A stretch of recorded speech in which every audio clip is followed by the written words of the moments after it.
We are going to record this session. So if you don't want to put on the Women in Wales website, if you don't want to sort of be seen or on camera, or you've got your, your laundry drying behind you, then do feel free to turn your cameras off. But and so now I now have a huge Maine Coon behind me. So yeah, we're going to pop it on the website. So thank you all for being here this afternoon. We're really excited by this session. And thank you, Ray, for asking me to host. I will do my best to keep order. We have got with us today the wonderful Sarah Keegan from CS Partnership. Welcome, Sarah. Thank you. I've known Sarah for a long time, and we started off working together when I was at Lawyer Checker, and I still had one foot in conveyancing. Sarah is a real subject expert in risk, and her firm works with law firms to help them put in processes to mitigate risk, essentially, and to help them sort of through change management and so on. So she's a great person to have with us. She's going to be speaking from a private client perspective. Sarah is actually a lawyer herself. I know for my sins, right? You can still all talk to me. She knows where you're all coming from. One thing I will say about the session before I hand over to Sarah is that we would love it to be interactive. We don't want to sit and talk to you or at you. So please do ask questions or intervene as you go along.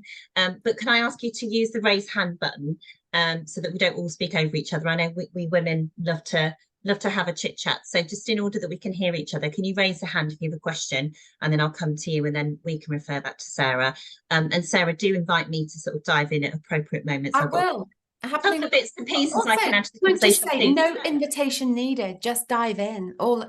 just Thank you. Yeah, out. Yeah. I will speak about the estate search approach to risk as well, because that's an area that we are in. But yeah, so over to you, Sarah, to kick off the session and explain what we're talking about.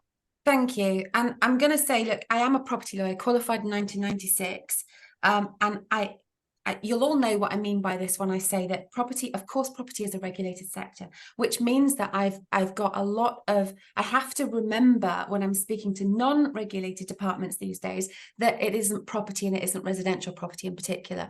But having said that, actually, the world is catching up, I think, on non-regulated and regulated. I don't know what you guys all think, but I certainly do think that. But when Emma said to me, what would we come on and have a chat about, a chat together about risks and what risks non-regulated teams, so probate and wills, would possibly be looking at, of course, my mind first of all went to AML, but let's start with some non-AML areas. And we do at the CS Partnership. Let me just very briefly talk about the CS Partnership so that you know why I can talk about probate and wills, basically, departments. We help law firms modernize the way they deliver their services. And the reason I say that so fast is because I've said it so many times over the past 11 years when my co-founder and I set up. And we jumped out from private practice, and we decided that what we would do is we could see where the world was going, and we would come on and help lawyers genuinely change from A to Z, looking at their technology, looking at their products, which is why we know Emma so well, looking at the change management that's needed, looking at the behaviors. And can I dare say on a wills and women in wills chat that sometimes probate teams, private client teams, let's call them that, private client teams, can be slow to adopting change in my experience. I know that probably Emma has a slightly different experience with that, because the firms that she will be speaking to are, by very nature of them coming to estate search, wanting to adopt technology. But, I've spoken to a good few probate lawyers, especially over the years, and there can be some reticence to change, especially when we started off 11 years ago, because what they used to say to us was, well, that's what property has to do, but we don't have to do that. We're not bound by those regulations and those requirements. So when Emma asked me, as I just said, what I thought was, why don't I write down a list of what we could be talking to you about in this day and age that isn't just AML, although we will cover some AML aspects. And the first one, of course, is that let's start with real basic stuff here, although it's not basic, because it's good to go over the basics all of the time. It's not basic. Is the standards and regulations for solicitors came out in November 2019. And one of those big elements is that we have to supervise staff, and that's something to talk about with regards to risk, because with this day and age, we all go home and work from home these days. Look at all of us with our non-washing behind us, Emma. But fundamentally, how are your teams set up so that you are supervising junior staff and maybe non-qualified staff? And that's one of the risks to look at. And of course, back to technology, if you're using technology really well, then then you get to see from a distance what everybody's doing at every time, and that's one of the ways to deal with it. So that's the first thing that came to my mind was when I qualified 1996, quite a few years ago these days, but when I qualified, there was a real feeling in the profession that we didn't have to necessarily comply with quite a lot of things, and that we'd qualified and that we were very independent. We were much more sort of self-certified, almost self-regulated in that sense. And we did look after teams, don't get me wrong, everybody on this call will be saying that, but the standards and regulations in 2019 actually made it, I think it's 3.1, I have written 3.5A, here we go, I've actually made notes on my other screen. You remain accountable for the work carried out through all your support teams. All managers and directors are directly accountable for any breach, and that's a big deal, because these standards and the SRA is coming at us all for breaches of any of these regulations these days. So that's the first one, and as I say, very basic at the beginning, but I thought I'd start with a good one, a good standard basic there. The second risk is, and I don't know what you all think about it, and as Emma said, please do have a chat with me at any time if you think that I'm right about this or wrong about this or anything. But my second risk on my list, that Ray will send out to you after today's session, is that the world's changing really fast. We know that. You don't need me anymore to say that. When we set up in 2012, we did need to spend the first hour of most of the time that we ever talked to a new firm explaining why the world was changing, why we needed to adapt to change. But the world is changing really quickly, which means that, and again, please apologize, take my apologies rather, because we're used to having to explain to private client teams that they should be or could be adopting and moving and modernizing. And you're probably already very, as I say, very into that concept if you're on this call already. But maybe your colleagues aren't so much. And one of the problems with, or the good thing about the pandemic, if I can say the words good thing and pandemic in the same sentence, is that the speed of the change, we all know it. We all picked up one day and went home and started working in a different way. But evidence shows that when you have massive life-changing events like a pandemic, that the technology speed and adoption of it afterwards is hugely sped up, fastened, made quicker, whatever the phrase is. And that's because what happens is that people who are very clever, not people like me, sit at home and think, I wonder how we could make X, Y, and Z work, because machines don't get sick, and it's a real study that people have done in the past. So, for example, I mean, we'll come on and talk about Emma's tech in a minute, and I've got some notes here, and I will bring them up in a minute and talk about why that happens. But in private client teams, you might not be thinking quite so much in that sense, but your clients will be. And even if your clients are, dare I say it, on the older side, I'm really conscious that I might be making big faux pas as I'm speaking, but your clients will be, the beneficiaries will be, your people who come in to make wills will be. And that is a thing, a risk if you're not keeping up to date with what the world is expecting of you, is what I'm trying to say. I don't know what you all think about that, but the other thing to think about is, and I was at the SRA's compliance conference last week, and one of the things that they are very, very into, correctly so, at the moment, is firms that do or do not have a complete firm-wide risk assessment, not one that you've bought off the shelf in a template, although a template's always a good place to start, but not one that's necessarily a template, but somebody who's talked to all of the departments in your firm and thought about the risks that your firm faces and then written them down. And that could include and will include things like the war with Ukraine is making the sanctions come out thick and fast, and the sanctions regime is very much tighter than it ever was. And all of those risks that you're looking at these days, like the world is changing very quickly, the standards and regulations are changing, the anti-money laundering regulations are changing, which I'll pick up on as we chat. needs to go in your firm-wide risk assessment. And then I sat back and thought, as I was thinking about today, well, why would that matter to a private client team? Are they going to sit there and think, well, it doesn't apply to me, so why are you mentioning that? And the truth of the matter is, as I'll go on to talk about, it does make a difference to what you're doing in private client as well, because although it's a non-regulated sector, these days criminals are much, much cleverer than any of us, and I do assure you of that. Thankfully, we don't have those kind of criminal brains. But there's a lovely man from Law Society Scotland called Graham Mackenzie, and he's got a very good sentence that sticks with me, and I think it might help. And what he says is, to anybody who'll ever listen to him, is that criminals make friends with their lawyers. They don't walk in with a big sort of, Beano, you can tell my age, can't you? Beano swag jumper and a bag over their shoulder saying, I'm a criminal, I'm about to start money laundering. What they tend to do, if they're very clever, and they are, is they'll start with things like coming in to say, I'm going to pick on somebody. In fact, I'll pick on Emma, because then I'm not upsetting anybody. Emma, I'd like you to do my will for me.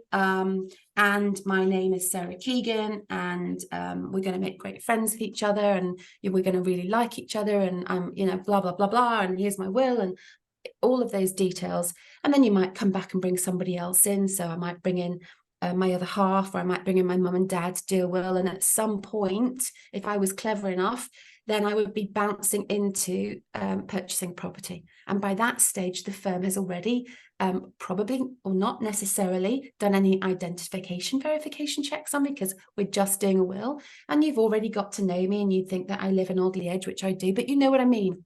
And by that stage, in comes the firm saying, this is an existing client. Our risk is low. We know them very well. We don't have to check them as much as we might have checked them if they'd come from somebody we'd never heard of, and et cetera, et cetera. And then my money comes in from, I can't think of someone, Yemen. I always pick Yemen because of Chandler and Friends. It always makes me laugh. So my money comes in from Yemen as I'm buying 14 Acacia Avenue, and bang, the firm is subject to money laundering that it wouldn't have thought about. So when I say look at your practice-wide risk assessment, I'm sure you already have, but it's worth sitting down and thinking about, how would we make sure that we are identifying and verifying clients? And do we need to identify and verify? Do we want to identify and verify them in wills and do we want to do that in private client? We're not regulated. We don't have to. But again, back to that, and the solicitors regulatory authority compliance day last week, they said it's up to each firm and what they do and don't do, but it's not a bad idea, and this is what Emma's speaking to, or we're speaking to, it's not a bad idea to start making sure that you have identified and independently verified your clients, that you can prove who they are, and that possibly, if necessary, you need to also be looking at their source of funds and source of wealth, even in private client teams. And I think that's possibly the first time the SRA has started to come out and say things like that. But if you look at their, and I will send this out to you afterwards so that you can show your colleagues or have a chat internally about it. But if you look at their SRA anti-money laundering warning last week, it basically shows that 50% of firms in regulated departments, let alone non-regulated departments, are not actually carrying out their anti-money laundering checks completely correctly. 10% are very poor. The rest of the 50% is not so great. And then obviously I think 40% are doing okay. So it's a big deal, and they are talking about expanding the regulations and the requirements, and they are talking about unlimited fines, and they are talking about, you should have known this already, you should be aware of this already.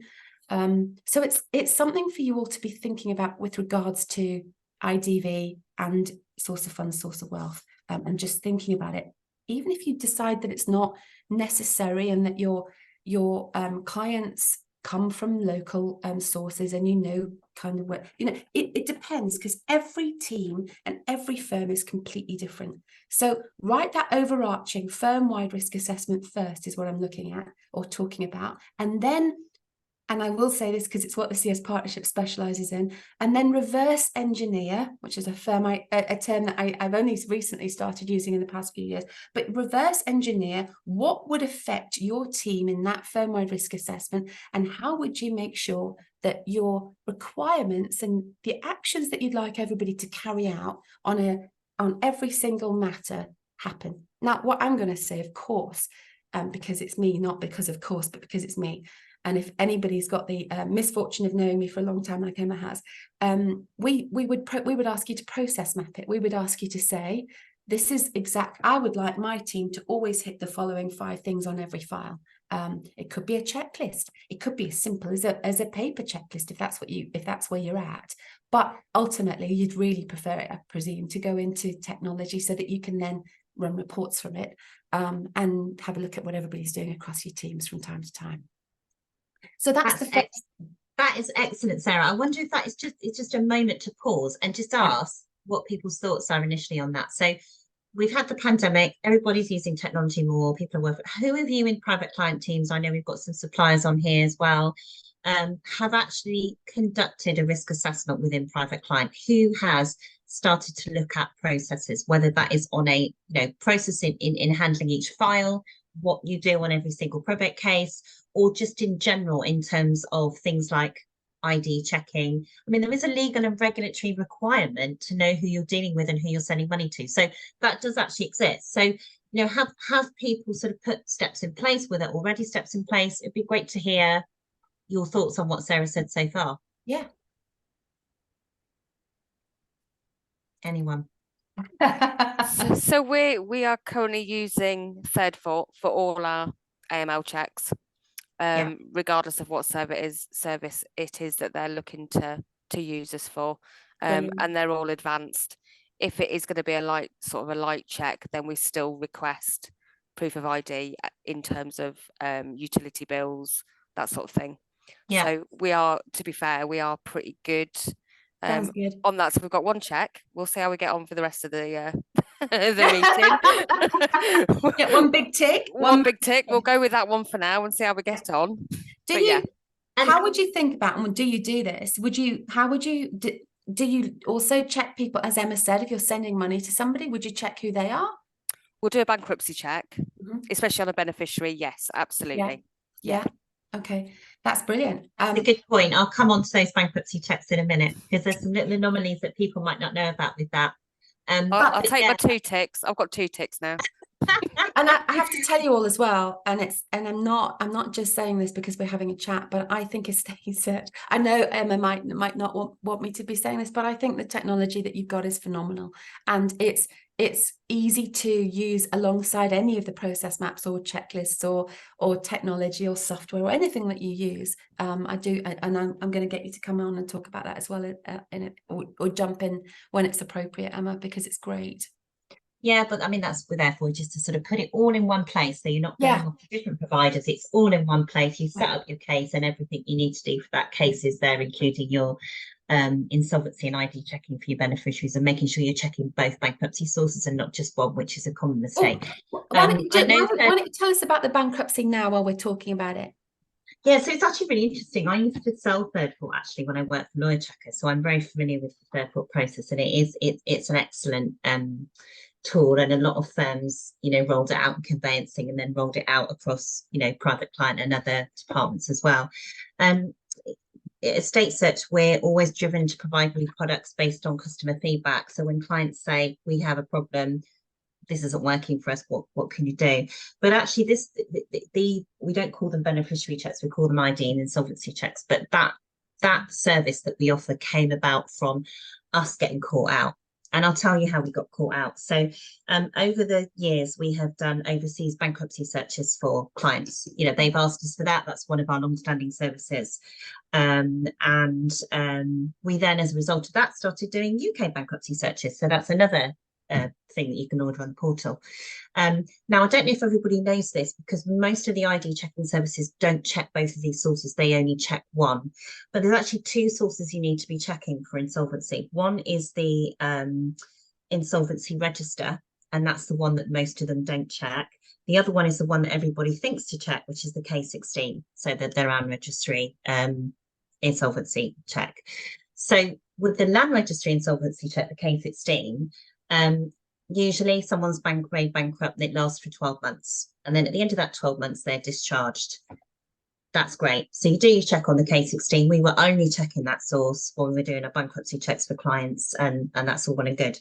So one such check came through, and it transpired that the client that we had cleared from being free of bankrupt was not. And in fact, they were bankrupt for life. So there are some unusual circumstances where somebody is not, you must have had to have done something extremely bad to be made bankrupt for life. I'm not quite sure what qualifies you to be bankrupt for life, but obviously something quite major. So they had not been discharged in the normal 12 months. And the K16 doesn't show that. They don't show those records. Only the insolvency register shows that. So we later discovered that when we checked the insolvency register, which is what the client had done, because they'd come back to us and said, excuse me, this person is still bankrupt. We hadn't picked it up because we weren't searching the insolvency register as well. And that's what led us to develop our ID and insolvency checking service, because as far as we're aware, there isn't another ID checking service that checks both. So we always like to be first to market with something. So we developed that with your ID and verification service. You know, you've got different levels. Sorry to sound like I'm not, I really do mean this. This is not primed, by the way, everybody. Is that fairly new as a service? It's been out about 3 months now. Yeah, so it's on the ordering portal. And it's great because it means that clients were going off to do a check through Third Fort or somewhere else perhaps. And obviously some firms have that sort of policy wide. But they hadn't realised they need to be checking this other insolvency database as well, because there are records on there that, and sadly, the two systems don't talk to each other, and one doesn't get updated. And the thing is, as a practitioner, you think you've done the right thing, and you haven't covered everything yet. So we've sort of developed this service to make sure that everybody could do their ID checking of the beneficiaries, you know, and the digital facial recognition stuff, and the insolvency checking both the K16 register and the insolvency register, and we've covered everything. So we have developed a lot of our anti-risk services on the back of being caught out ourselves. Yeah. And I think that's a really interesting point, because it's only when you get caught out yourself that you can start looking at, hang on a minute, where have I fallen down here? So that is a really key one. And I think it just feeds into a wider conversation that most private client practitioners now are aware of, and obviously certainly all the clients that use us are aware of, which is that actually there is a need to check the beneficiary. So, you know, when you distribute funds to somebody that's inheriting them, who are you distributing these funds to? Are they bankrupt? You know, and actually with your executors as well, who are instructing you, how are they going to pay the firm? You know, are they paying the firm out of laundered money? I forget who it was I was talking to the other day, but somebody was telling me about the case of somebody whose money came from a series of brothels. So I am passing no judgment, but their fees were going to be paid by somebody whose money came from making money out of brothels. So it's more than, so with private client, it's thinking about, who am I dealing with, identifying my client, so the know your client stuff, but also identifying and verifying and bankruptcy checking on both services your beneficiaries before you distribute funds. And that's why I think when you speak about the process mapping, it's so important, because you get your case, you set it up and you go, right, what's my tick list? What are the 5 or 6 things I have to do?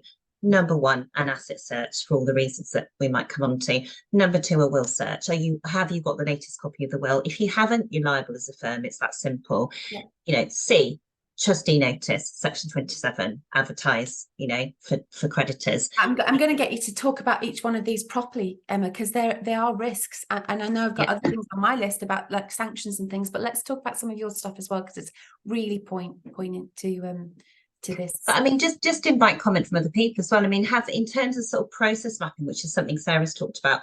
So beyond the kind of, you know, checking ID, which is great if people use third party services like that, you know, have you sort of started looking at things like process mapping across private clients? So is there an expectation of your you know, your employers, for example, that they all follow a pattern on each case? You know, so they get a case and they need to tick off that they've done this, this, this, and this, or do you leave it to the clients to decide, to instruct you on what they want or not? You know, obviously, if you're the executor, the great thing is you can make that decision. And that's where most firms do have this policy of mandating certain things because they're the executor, they're able to do that. But what do you do if you're acting on behalf of the executor? Do you leave the choice to the executor?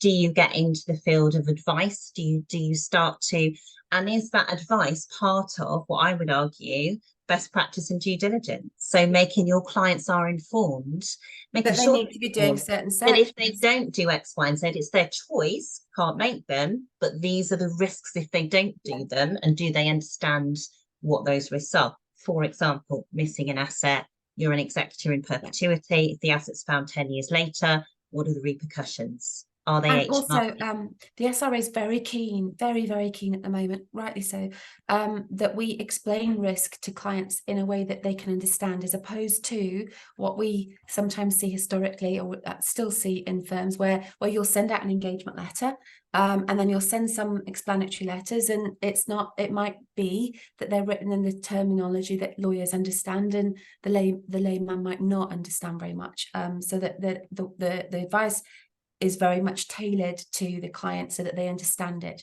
And what I always say with people is, it's all very well sending out our letters. So for example, if you're sending out a will, do they really understand what it says?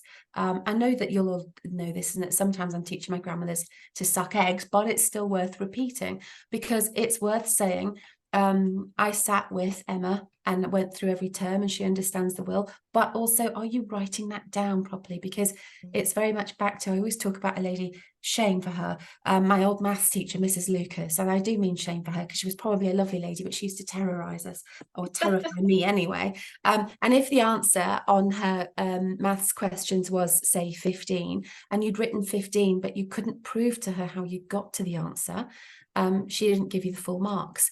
And I liken that very much to the SRA at the moment. They require to see the workings of why you've decided things. It's okay, for example, for you to decide that you're not doing a certain identity check, for example. You're just not going to do that as a practice. You don't think it. If you've decided that, make sure you've written it down, because if the regulator comes to see you, or God forbid your insurers look at things, or anything that you need to report to anybody, you need to make sure that you've written down what you've decided and why, basically. And one last thing, just before we move finally away from identifying everybody and verifying that identity, not as opposed to just getting a passport, because a passport is apparently one of the easiest things to mimic online, apart from, well, utility bills and passports, apparently you can 20 quid each, for God's sakes. Anyway, and bank statements, you could buy and them bank online. statements, one of the other things, 100%. I've completely forgot what I was going to say there. That's the trouble with being No, I'm sorry. It was a big deal. It was a big thing. It was a big scary thing. We are coming up towards Halloween, so this is one of my scary Halloween things. If you ever, as a firm, have to make a report to the National Crime Agency because something looks like it's suspicious somewhere with regards to moving money, and or money laundering, or you require them to be able to say, go ahead, you're good to carry on acting. The first thing the NCA will do before they look at the case is say, have you got the identification evidence of the person that you're talking about? And at that point, ladies and gentlemen, I would suggest that you do not want to be the firm that hasn't done that. Despite, and this is exactly to your point about what we talked about, is the regulation moving as fast as it should possibly be, Emma, is the point of where we came to at the beginning of when we started talking about this today. It's not, because non-regulated departments would say we don't need to have to do X, Y, and Z, blah, blah, blah. I get that a lot. But the thing is, don't be the person that the NCA says, where's your proof of ID, and you haven't got it. Because at that point, I think your insurers would be very upset. Even though you might be completely right, I would still be doing it. But anyway, that's my last Halloween scary point there on identification. So I'm just interested to go back to our lovely attendees and just see what thoughts people have at this point. And, you know, does any of what we're talking about resonate? Have you got any examples, maybe where you've got caught out and as a result you've implemented policies? Yeah. You know, do you sit around as a team, as a private client team, and look at process? Are you regularly reviewing your process? Everyone is very different, you know, so it'd be great to get some thoughts from the floor on that. Yeah.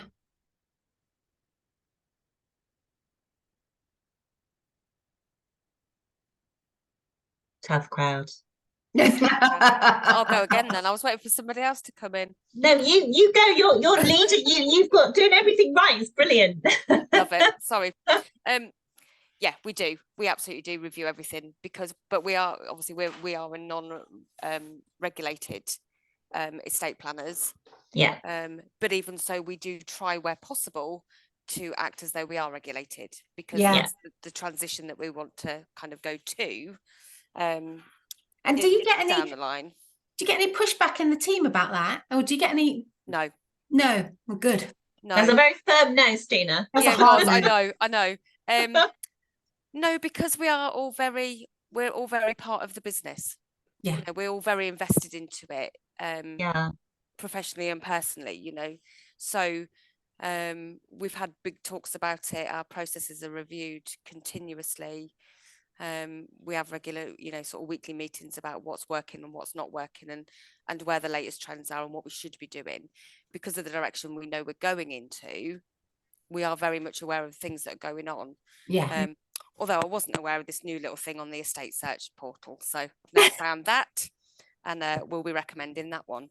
Absolutely. Was that the ID and insolvency check? Yeah. That's a really, where are you based, Stina? Market Deeping, near Peterborough. Okay. We'll find out who your account manager is.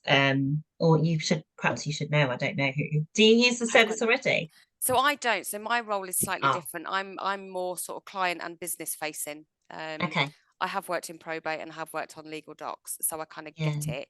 But now, because I'm onboarding partnerships and organisations, the kind of behind the scenes back officey bits is not really my thing. I'm not really into them, although I've just gone on to somebody else's and kind of gone, oh yeah, have we got this? And is it showing up? And yeah, absolutely is. Excellent. Well, we can just get one of the members of the team who looks after your firm to pop the product card and stuff over to you. But that's a relatively new service. But just not getting caught out. You know, you get caught out and then you go, oh, we've been caught out.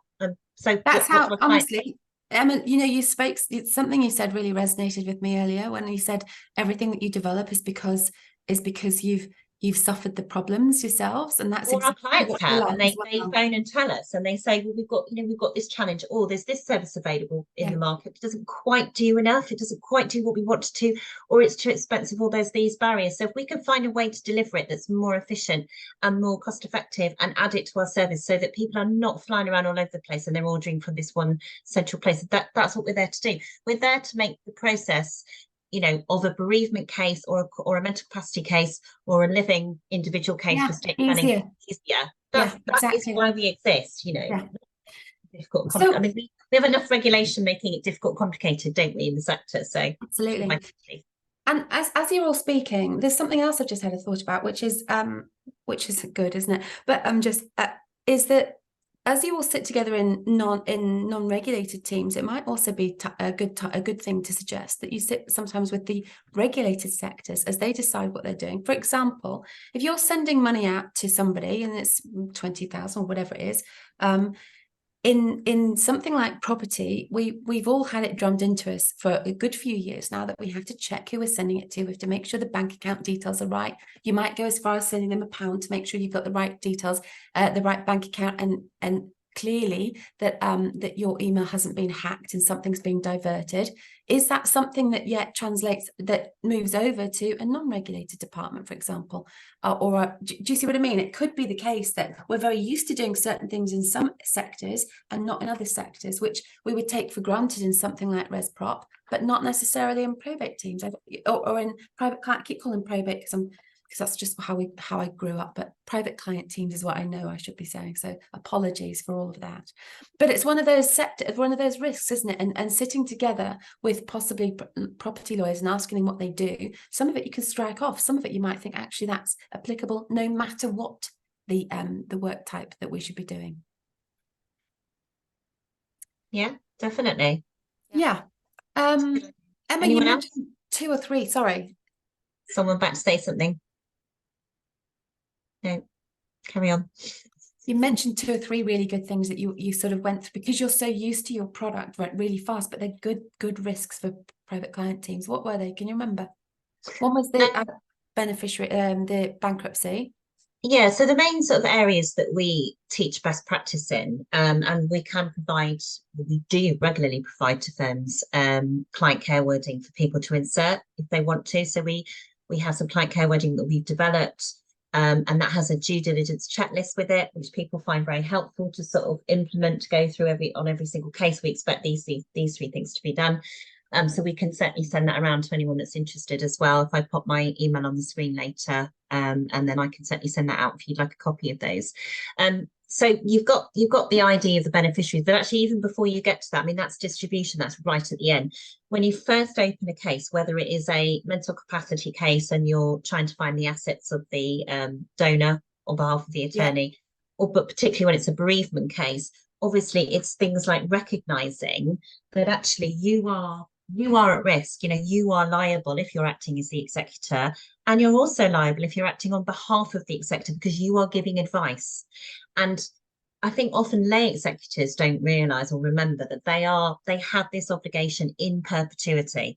I always say to people, if you've wrapped up the estate, if Granny died 10 years ago and the estate's wrapped up, but 10 years later, out of the woodworks pops an asset that you've missed, or God forbid, a debt, you've got to have that file reopened. You're going to incur extra costs. And actually, one of the other things we talk about in our CPD to firms is, the HMRC can and will fine people for understated IHT. So if you have discovered assets that then raise the threshold of the IHT, you've not found them the first time, not collected everything in the estate, you've got risks of things like the penalties from the HMRC, but you've also got risks of negligence claims between beneficiaries and executors. And we are working more and more these days with contentious probate teams, more and more, who are adopting some of the same services that the core probate teams adopt. And that is because one of the top five reasons for contentious probate is the failure of the executor to properly administer the estate, and the failure of the executor to locate all the assets at the time of the death, properly collect them, properly identify them, have a report that proves they did everything they could to search for them. And that doesn't mean just writing to 4 financial institutions, but actually conducting an asset search so that you can search all 200 financial institutions in the UK. And in this day and age, sadly, the pandemic has made contentious probate more rife because people need money more than ever. And the current crisis we're living in means that people need more money more than ever. And there is nothing like money to get people warring in a bereavement case. It's terrible. Some of the cases that I hear contentious probate solicitors telling me about are absolutely dreadful. So don't you leave yourself open to that. As an executor, you've got responsibility. If you are an executor, if the law firm is the executor, then you can do whatever you like on that case. So do sit round and do mandate policy. That's what most of our firms do. They say, right, on every single case, the first thing we do is an asset and liability search. We find out where the assets are. We get the report that goes on file that proves we've searched everywhere. We've left no stone unturned. If then it's the fault of the financial institution for failing to tell us that there's an asset there, sometimes they get it wrong. They're huge teams. Then actually we're not liable for any additional charges if we have to bring that back. Insurance. They're paid by the financial institution, and we have ombudsman case that speaks to that. So, make sure you've got these things in place, make sure you've got a policy, make sure you've discussed it, and make sure as a team you review that policy. So don't leave yourself open to negligence claims between beneficiaries and executors. That's one of the areas where you can remove a potential thorn of contention just by making sure you've got the right process in place. Yeah, and as part of your... Sorry, go on. Who said that? Stina again. Yeah. Hi, Stina. Hi. Sorry. Just a quick question with that though. So when the consultant goes to see the client, that is something that is on our fact find about would you like us to do it? So it's a choice thing by the family to do it, and obviously they get given the benefits. So again, is that a case of just documenting that at the time the family did not want to pursue that? I would say they were given the advice. Yeah, absolutely. So sorry, Sarah. No, I'm going to liken it to climate change and property law, by the way, at the moment, because what the Law Society is saying, I know it sounds ridiculous, but it's true. It is a good analogy. I mean, at the moment, the Law Society says that we have to advise clients about climate change. And let's be honest, not one solicitor in their in their right mind would advise anybody about climate change. It's not what we do.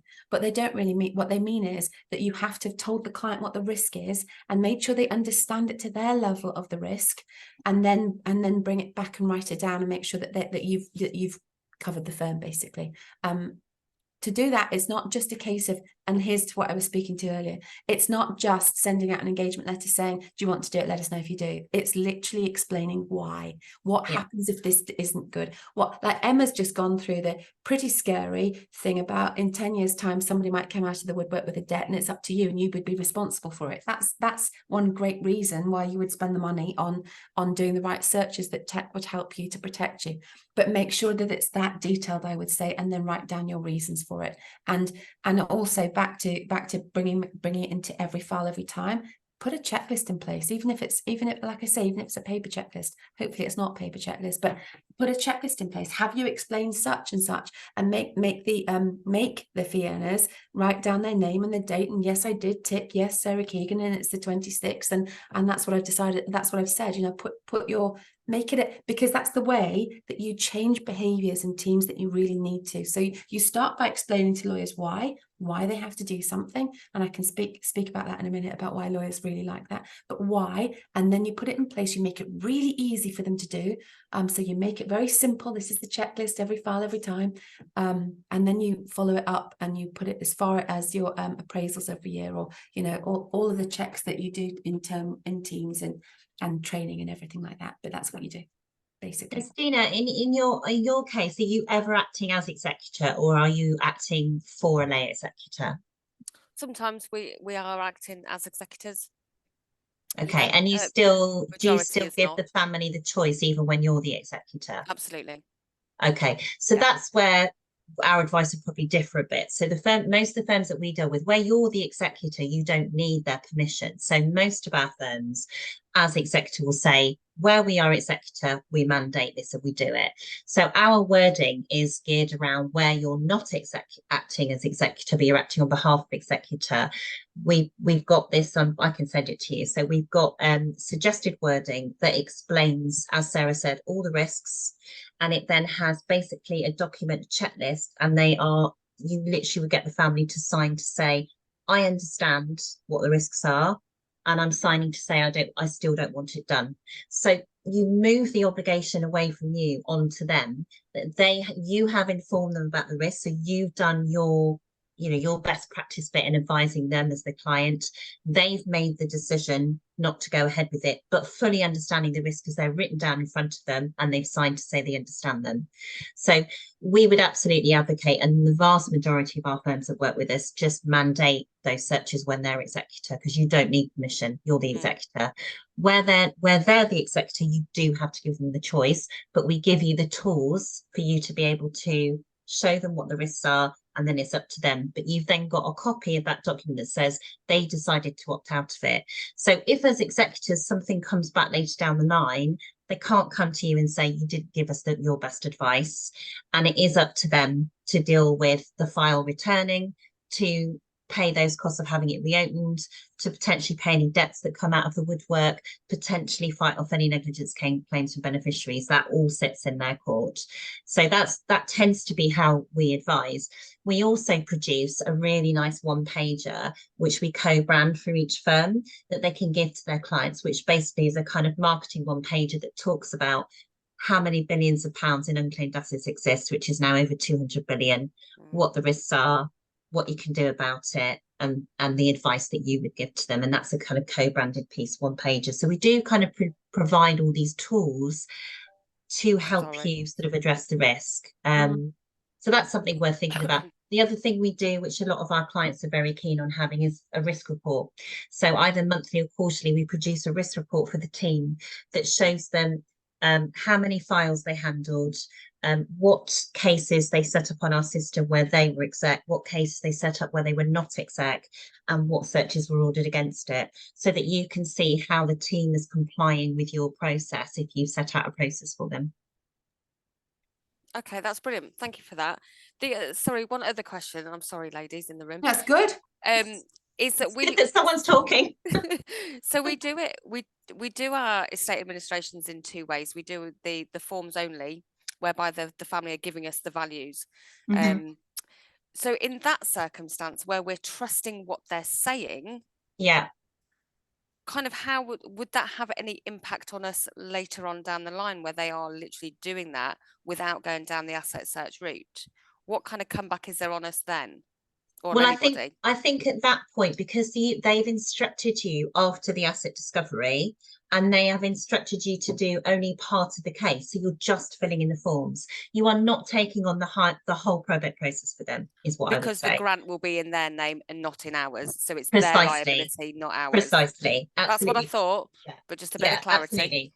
Yeah, no, absolutely. And you exactly. So they're the ones that have done the asset discovery. They are responsible for putting those figures in, obtaining the grant of probate. I mean, the time to do the asset search is right at the beginning. I mean, that informs the grant of probate. So it's a bit like the horse has bolted to do an asset search after the grant of probate. Yeah. But it's, it's still worth doing if people think, gosh, actually, I think I've missed something big here, and before it's too late.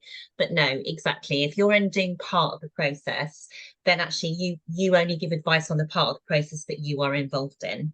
Yeah, it's only because I've seen quite a lot. It's quite a common question: is what happens after we've received the grant of probate and we've now found a £10,000 asset? Well, oh, so sorry about my phone. So I is thought, it talking to you? My watch sometimes talks to me. I mean, that is a unavailable. classic example of why you need to be doing an asset search, because if you find 10 grand later, what happens is the executor has got to bring that 10 grand back to the table. You've got to reopen the file. There's going to be more costs incurred, and they will have to bear those costs. And actually, that's the best case scenario. Or worst case scenario is they've got a very unhappy beneficiary who's annoyed that they've missed the 10 grand. They feel disadvantaged, which is the wording that's used. An executor must not disadvantage a beneficiary. And they start having a go and raising a negligence claim. I mean, it's a whole sort of can of worms, really. So I think this estate sort of asset search thing would be a more of an opt-out option rather than do you want it. So it's looking at with every file. Yeah, that is how we've worded it. Yeah, brilliant. I like that.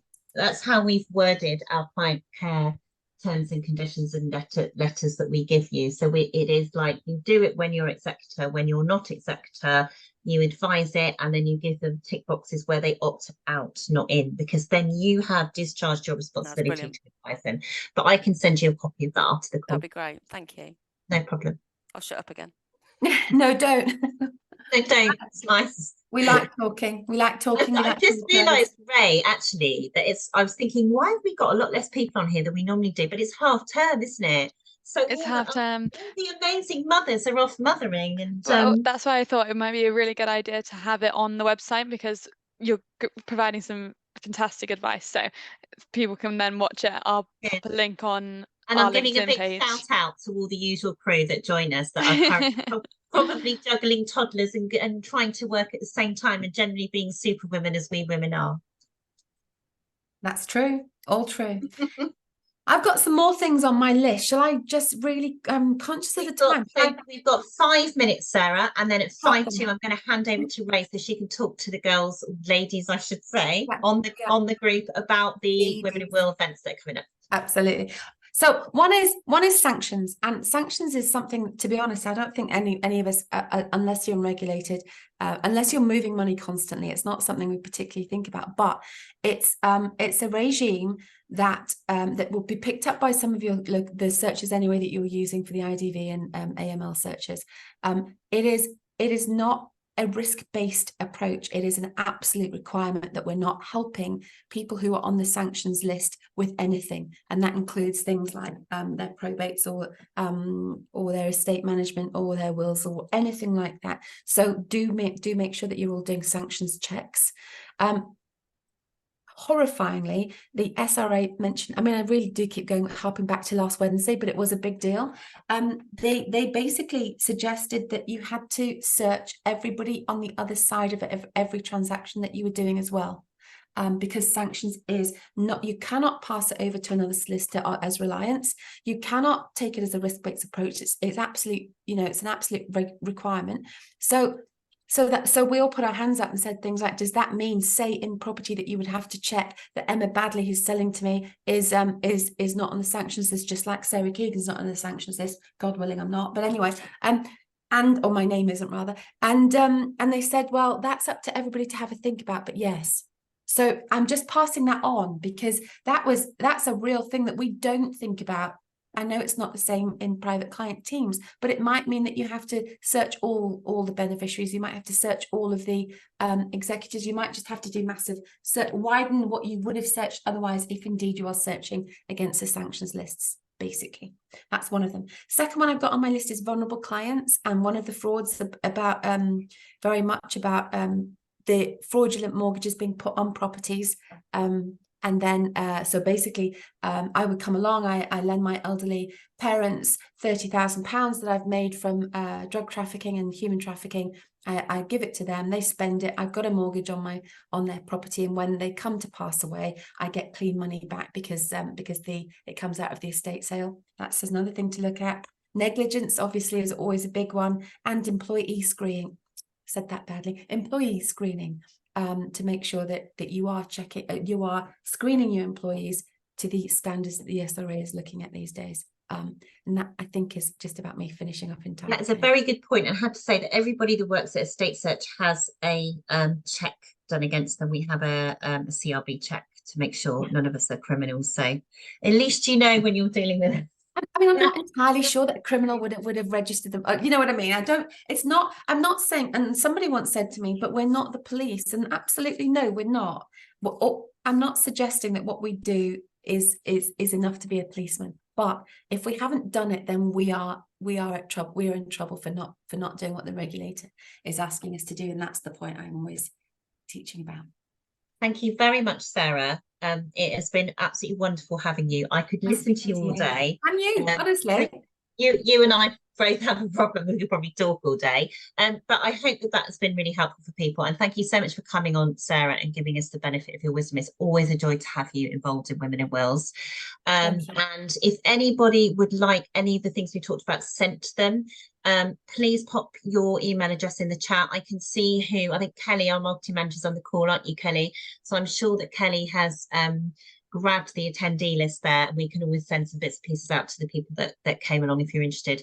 But I'll hand back over to Ray to talk briefly about the exciting Women in Wills events that are coming up, the ones that are left for the rest of this year. Thanks, Emma.